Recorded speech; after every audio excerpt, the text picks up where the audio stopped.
Joining me live in the studio now, former Liberal MP Fiona Scott and former Greens advisor Ben Oquist. Great to see you both in person. Today we've got the details of the Federal Corruption Commission. What's your read on it, Fiona?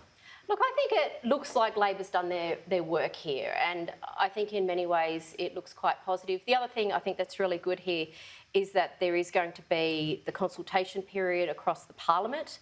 That's going to be across both chambers, where the public and legal eagles across Australia will be able to provide submissions to it. It's really important that they get this right. I mean, this was promised for the last two elections by all sides. Really, it should have come in 3 years ago, but it's here now. But when we look at what's happening in New South Wales in various aspects, we don't want to see the same mistakes in this one. So, yeah, I think it's good that Labor are delivering on this promise. Ben, do you think that the component where the Attorney-General talks about public hearings in exceptional circumstances, that's all about trying to avoid the scenario that Fiona refers to with New South Wales? I think that's probably the one wrinkle that needs ironing out. I mean, you don't want to too easily limit public hearing. Justice has to be seen to be done, and public hearings can sometimes bring out further whistleblowers with more evidence, and that's been the experience in a number of states. Public hearings are important, so I think you need to get that detail right. Big picture, I think Fiona's right. We often complain about politics and how bad it is. This is a great example of politics working. There's been a great campaign from many advocates, former judges. Bill Shorten prosecuted the case for one. Helen Haines and the crossbench have done a terrific job. The Teals at the election campaign. Mark Dreyfus has brought one with a lot of consultation, a model with a lot of consultation already. And we complain about politics. Sometimes good people do good things and we get a good result. Richard Miles' speech today, I thought about it, was really important. This is important for democracy. Getting the model right is important. And the fact that we've got one can help reset some of the loss of trust and faith in politics. We need politics to work. We need people to believe in it. And a national ICAC is a necessary, if not sufficient, step to doing that. And we should celebrate when politics works, and it has today. One of those advocates, Anthony Wheely, KC, will be joining me after the top of the hour to go through his thoughts on the model and so on. Do you think Peter Dutton will get on board with this as proposed? Look, I hope he does, because it was something that, you know, it was unfinished business in the coalition in the last term. It was something that didn't manage to find its way into the Parliament.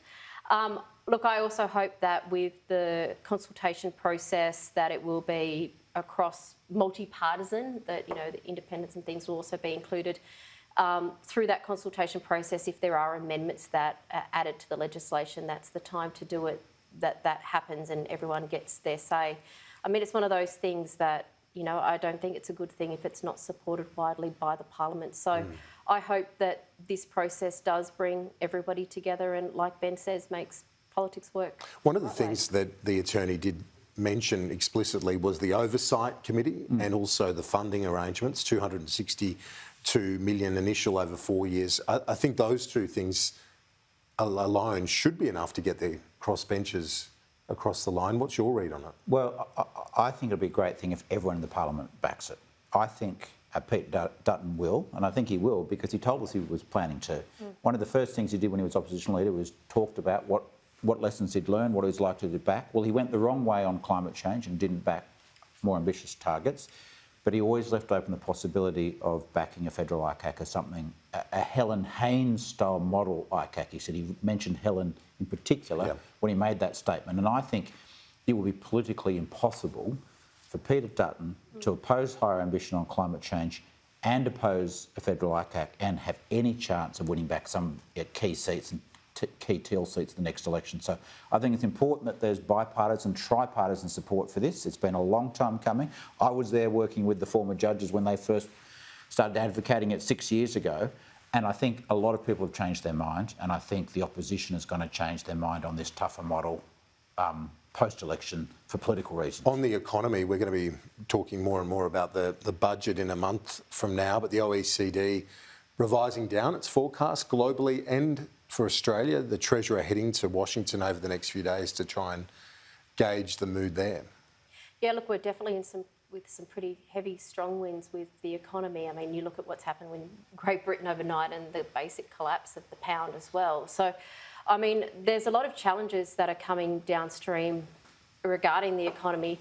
how we take all of Australia with us. There's a lot of people, you know, in my part of the world from Western Sydney that are sitting on the mortgage belt. They are sitting with high mortgages, very expensive costs to commute to work. And, you know, as interest rates go up and inflation continues to rise, I mean, there's a lot of Australians that are going to be on that breadline, and how Jim Chalmers and the Labor team managed to steer through this is going to be important, whilst there's a lot more strong headwinds coming internationally into the Australian economy. There sure is, Ben, and you look at that revised growth rate down from 2.5% to 2% here, and the further challenges that Jim Chalmers faces in putting together that first budget. We have spoken for months now about this honeymoon for Anthony Albanese and his government. This budget really, when the tough decisions start to be made. Yeah, well, but Jim's playing the long game, isn't he? Great put down of Angus Taylor, I thought, in the Parliament today, dismissing the opposition's policies as kind of Thatcher light and from student Liberal textbooks. But I think he's playing the long game for a bigger set of reforms. Yes, Australia needs a revenue debate. He's setting us up for revenue debate. We need more revenue if we're going to pay for the healthcare and the NDIS and the services and the quality childhood education that we need both for our parents and for our economy. I think he's trying to set up a bigger picture progressive economic debate, that these are the times that suit progressive economic reforms.